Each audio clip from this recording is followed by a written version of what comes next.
Bonjour amis rubistes, j'espère que tout le monde va bien et profite de l'été. Aujourd'hui dans cette vidéo, nous allons parler d'une méthode Ruby qui s'appelle alias méthode.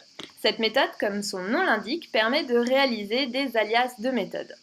Qu'est-ce que c'est qu'un alias? Eh bien un alias de méthode, ça va être une référence supplémentaire sur une méthode, c'est-à-dire un nom supplémentaire pour appeler une méthode.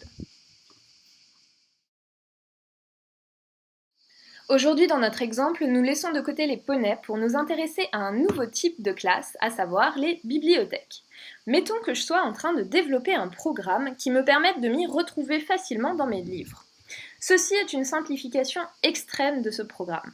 J'ai une classe bibliothèque dans laquelle j'ai défini une méthode classée. Cette méthode classée classe mes livres par auteur. Cependant, je veux aussi modéliser un autre type de bibliothèque, une bibliothèque pour enfants.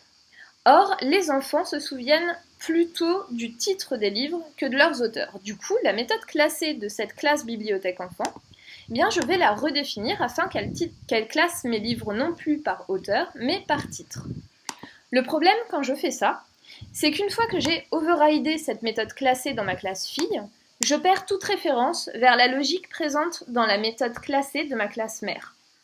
Pour pallier à ça, on peut utiliser justement la méthode alias méthode. On l'appelle ici, avant d'overrider la méthode classée, donc on l'appelle alias méthode, on lui passe deux paramètres, le premier sera le nom de l'alias, ici on va l'appeler classé par auteur, et le second paramètre est le nom de la méthode vers laquelle on veut créer un alias, donc ici ce sera classé. Et ici ce classé là fait référence du coup à la méthode présente dans la classe mère.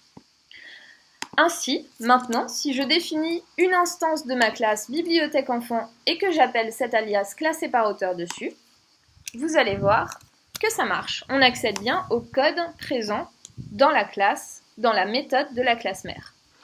Et voilà, c'est tout pour aujourd'hui. À lundi prochain.